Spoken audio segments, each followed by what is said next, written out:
तब तक के लिए मैं शांत भाव रख करके जिनेंद्र भगवान का स्मरण करती हूं। ऐसा विचार करके वह वेश्या के घर में रहकर के भी प्रतिदिन वेश्या के द्वारा प्रेरित किए जाने पर भी उसके मन में किसी भी तरह का अपने शील को भंग करने का कोई विचार नहीं आया। वेश्या ने उसे खूब समझाया, कभी कभी जबरदस्ती भी की, लेकिन उसने उस तरह से अपना मन बिल्कुल भी नहीं बनाया।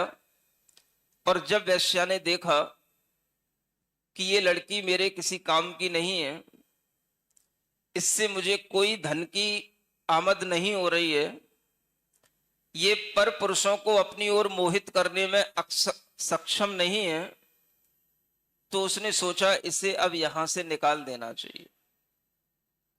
क्योंकि वेश्या का धर्म सिर्फ धन कमाना होता है, चाहे पुरुष हो चाहे स्त्री हो।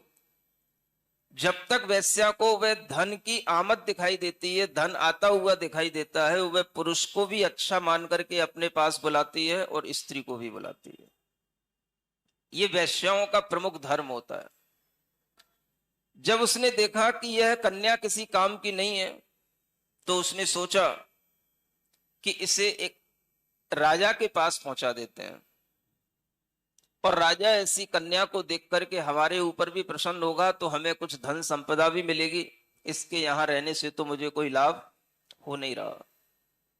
तो उसने उस कन्या को, उस समय का जो राजा था, उस राजा के पास में उस कन्या को लेकर के गई और उस राजा को दिखा करके राजा को प्रसन्न किया और कुछ धन संपदा लेकर के उस कन्या को वहीं पर उसने छोड़ दिया।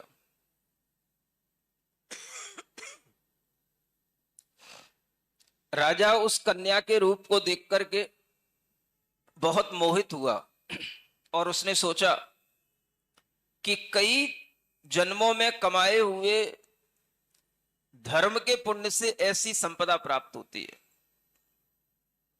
ऐसा विचार करके वह उस कन्या पर मोहित हुआ और उस कन्या के पुण्य से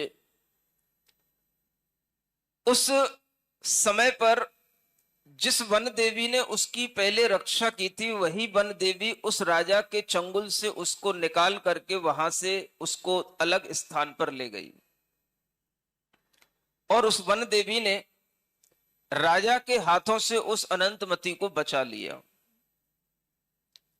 अब की बार वह अनंतमती वहां राजा के स्थान से निकल करके फिर किसी बाहरी स्थान में घूमती हुई, वनों में भ्रमण करती हुई एक ऐसे स्थान पर पहुंच गई जहां पर उसे एक आर्य का संग मिल गया।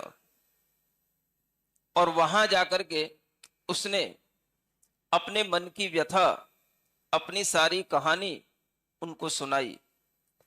और जब वह कहानी वहां आरिका ने सुनी, तो उसने उसको आश्रय दिया और कहा, बेटी, तेरे धर्म के फल से ही तू यहां तक आई है, अब तू चिंता मत कर, तेरी रक्षा तेरा धर्म ही नहीं करेगा, मैं भी तेरी रक्षा करूंगी, अब तेरे लिए कहीं कोई आपत्ति नहीं आएगी।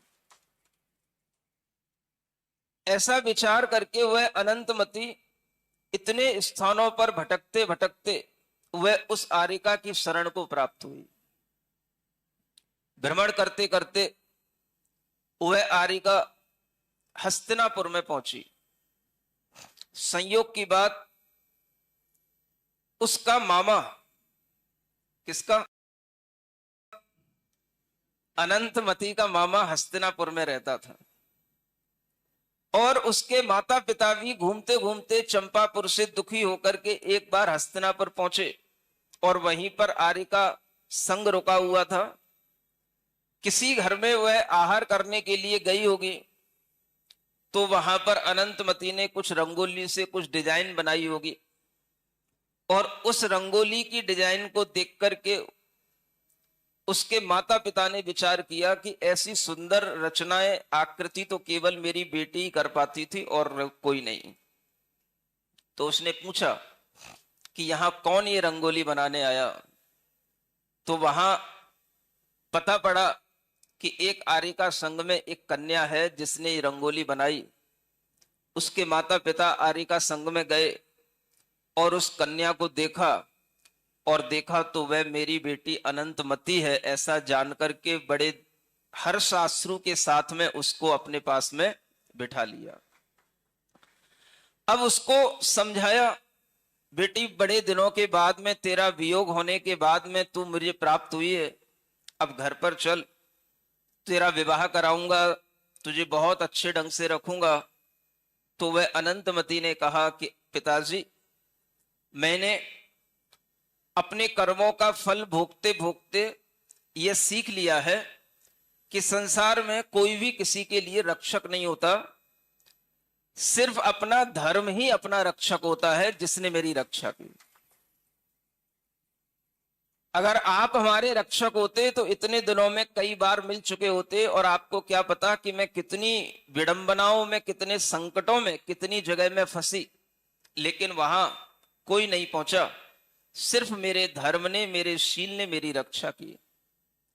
इसलिए अब मैं इसी धर्म का आगे पालन करूंगी, और मैं किसी की साथ विवाह करने का न मेरा पहले मन था और न अब आगे कोई विचार है। आप इस बात को यहीं पर छोड़ दीजिए और हमें इन्हीं आरिका की शरण में रहने दीजिए। ये बात जब अनंतमती ने अपने पिता को, माता को सुनाई, तो माता पिता ने कई तरह से उसे समझाने का प्रयास किया, लेकिन अनंतमती ने अपना निर्णय नहीं बदला, और वह सोचती रही कि इस संसार में भ्रमण करते हुए अगर मेरे पास में यह शील व्रत का धर्म नहीं होता तो मेरे लिए यह देवी भी रक्षा करने कहां से आती। अगर मेरे पास ये शील व्रत का धर्म नहीं होता तो मेरी उस राजा से रक्षा कैसे होती, उस भील से रक्षा कैसे होती, उस वेश्या से रक्षा कैसे होती। तो वह निरंतर यह विचार करती रही कि देखो, इस संसार में राजपुत्री होने पर भी राजाओं के सेवक, राजाओं की सेनाएं, राजाओं के सिपाही भी मेरे काम में नहीं आए, अकेला मेरा धर्म, मेरा व्रत मेरे काम में आया और कुछ काम में नहीं आया। उसका धर्म पर, अपने शील व्रतों की रक्षा करने पर इतना दृढ़ भाव जम गया कि उसने अपने माता पिता के आग्रह पर भी अनेक बार उनके द्वारा किए जाने वाले विचार पर भी कोई विचार नहीं किया, और उसने उन्हें वापस लौटा दिया। अनंतमती की इस कथा को आचार्य शमंतभद्र महाराज ने निकांक्षित अंग में रखा। थोड़ा विचार करने की जरूरत है। आज के समय में जब किसी भी बेटी के लिए यह कहा जाता है कि बेटी थोड़ा सा शील को संवारो, देह को तो सब संवारते हैं,